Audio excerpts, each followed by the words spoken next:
நடராஜர் நடனமாடுகின்ற ரூபத்திலே இருப்பார். அதை கொண்டு வீட்டுல வச்சு வழிபட்டோம்னா நம்முடைய வாழ்க்கையும் டான்ஸ் ஆடிடும் அப்படிங்கிற மாதிரிலாம் தவறான கருத்துக்களை பரப்பி வைத்திருக்கிறார்கள். பிள்ளையாருடைய சிலையை எடுத்து வந்தாலும் சரி, அது ஒரு பஞ்சலோக சிலையாக இருந்தால் அங்குஷ்ட மாத்திரம்னு சொல்லுவா. அந்த மனிதர்களினுடைய அந்த வீட்டு எஜமானரினுடைய கட்டை விரல் சைஸுக்கு மேல இருக்கக்கூடாதாம். இன்னைக்கு நம்ம என்ன பார்க்க போறோம் சொல்லி பார்த்தோம்னா, ஒரு நேயரினுடைய சந்தேகத்திற்கான விடையைத்தான் பார்க்க போகிறோம்.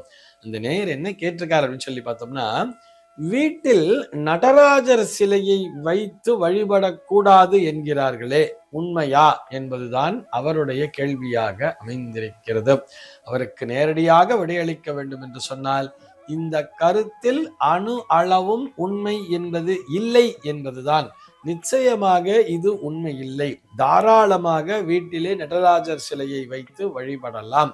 இது ஒரு புறம் இருக்க, ஏன் நடராஜர் சிலையை வச்சு வழிபடக்கூடாதுன்னு சொல்றாருன்னா, நடராஜர் நடனமாடுகின்ற ரூபத்திலே இருப்பார். அதை கொண்டு வீட்டுல வச்சு வழிபட்டோம்னா நம்முடைய வாழ்க்கையும் டான்ஸ் ஆடிடும் அப்படிங்கிற மாதிரிலாம் தவறான கருத்துக்களை பரப்பி வைத்திருக்கிறார்கள். அந்த நடராஜ ஸ்வரூபமே பார்த்தோம்னா அது இந்த உலகத்தினுடைய இயக்கத்தினை பற்றி பேசுகிறது. நான் அசைந்தால் அசையும் அகிலம் எல்லாமேன்னு சொல்லுவா இல்லையா? ஆக அந்த இறைவன் அசைந்தால்தான் இந்த உலகமே அசையுமாம். அதுவும் நடராஜ பெருமானினுடைய திருவுருவம் என்று வரும்பொழுது அது ஆனந்த தாண்டவ மூர்த்தியாக காட்சி அளிப்பார்.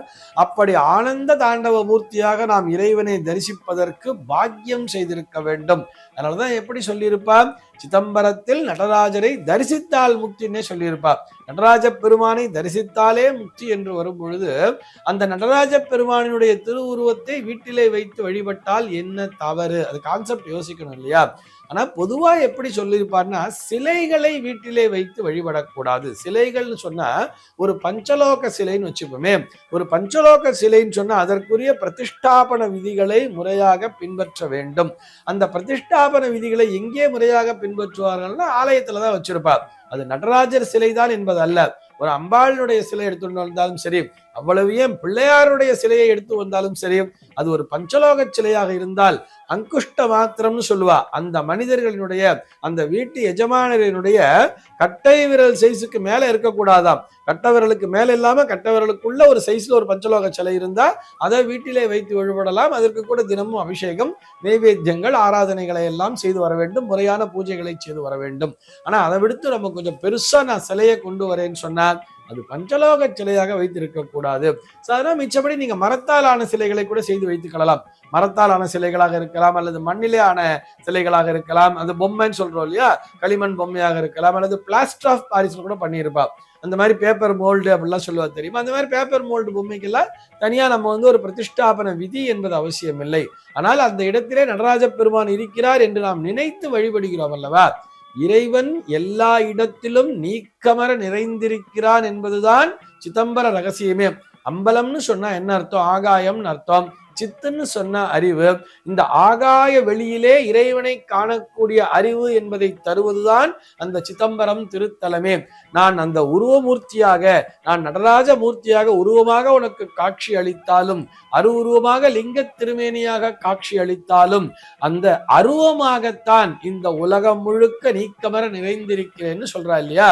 அதாவது இறைவன் இல்லாத இடமே இல்லை, எல்லா இடத்திலும் நீக்கமர நிறைந்திருக்கிறார் எனும் பொழுது அந்த நடராஜர் சிலையில தான் சுவாமி இருப்பாருங்கிறது இல்ல, எல்லா இடத்திலையுமே நீக்கமர நிறைந்திருக்கிறார். அந்த உண்மைங்கிறது இருக்கு இல்லையா? இருந்தாலும் நம்ம எதுக்கு அந்த சிலையை வச்சு வழிபடுறோம்னு சொன்னா, அதை நம்ம மனசுக்குள்ள கண்ணுக்கு முன்னாடி கொண்டு வரதுக்கு எல்லாராலையும் முடியாது. ஒன்லி அந்த ஞான நிலையை அடைந்தவர்களுக்கு மட்டும்தான், அந்த ஞானியருக்கு மட்டும்தான் இந்த இடத்திலே இறைவன் இருக்கிறார் என்பதை உணர முடியும். மற்றவர்கள் இறைவனை கண்ணால் கண்டுதான் அவர்கள் உணர்கிறார்கள். இந்த இடத்துல இறை சக்திங்கிறது இருக்குன்னு சொல்லிட்டு அந்த நடராஜ பெருமானுடைய திருவடிவினை தரிசனம் செய்து அவர்கள் நமஸ்கரிக்கிறார்கள்.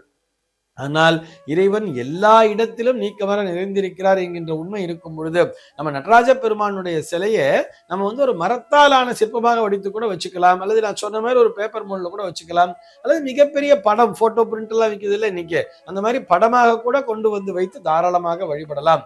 ஆனால் சிலைகள் என்று வரும் பொழுது, அதுவும் பஞ்சலோக சிலைகள் என்று வரும் பொழுது, அல்லது கருங்கல் சிலைகள் என்று வரும் பொழுது அந்த சிலைகளை முறையாக பிரதிஷ்டாபன விதியை கொண்டுதான் அந்த ஆலயத்துல பிரதிஷ்டை பண்றாலே அந்த மாதிரி ஒரு கும்பாபிஷேகத்தினை செய்துதான் வழிபட வேண்டும். அப்படி கும்பாபிஷேகத்தினை செய்யும் பொழுது அது ஒரு கோவிலாகவே மாறி விடுகிறது தானே, அப்ப அதை வீட்டுல வச்சுக்க முடியாது இல்லையா? இப்படித்தான் நம்ம கான்செப்டை புரிஞ்சுக்கணுமே தவிர நடராஜ பெருமானுடைய சிலையை வீட்டுல கொண்டு வந்து வச்சா அந்த வீடே டான்ஸ் ஆடிடும் அப்படின்னு சொல்றதெல்லாம் முற்றிலும் தவறான கருத்துன்னு சொல்றேன். குறிப்பாக அதெல்லாம் ரொம்ப தவறான கருத்து. அப்படிலாம் நினைக்கவே கூடாது. நடராஜ பெருமான் அதனுடைய திருவுருவம்ங்கிறது இருக்கு இல்லையா, அதுவும் அந்த குஞ்சித்த பாதம்னு சொல்லுவா, அந்த பாதத்தினுடைய அந்த குனிந்த பாதம் அப்படிங்கிறது இருக்கு இல்லையா, அந்த பாதத்தினுடைய முனையில் தான் இந்த உலகமே இயங்கிக் கொண்டிருக்கிறதுன்னு சொல்றா. குனித்த புருவமும் கொவ்வை செவ்வாயிற் குமிழ் சிரிப்பும் பனித்த சடையும் பவழம்போல் மேனியில் பால் வெந்நீரும் இனித்தம் உடைய எடுத்த பொற்பாதமும் காணப்பெற்றார் மனித்த பிறவியும் வேண்டுவதே இம்மாநிலத்தேன்னு சொல்லிட்டு நாவுக்கரசர் பெருமான் சொல்லியிருப்பாரு. மனித்த பிறவியும் வேண்டும் வேண்டும் வேண்டும் சொல்லிட்டு நாவுக்கரசர் பெருமான் கேட்கிறார். எதற்காக? இந்த நடராஜ பெருமானினுடைய திருவுருவத்தை தரிசிப்பதற்காகவே. அப்படிப்பட்ட உருவத்தை வீட்டிலே வைத்து வழிபடக்கூடாது என்று சொல்வது முற்றிலும் தவறான கருத்துதானே. சர்வே ஜனாஹ சுகினோ பவந்து.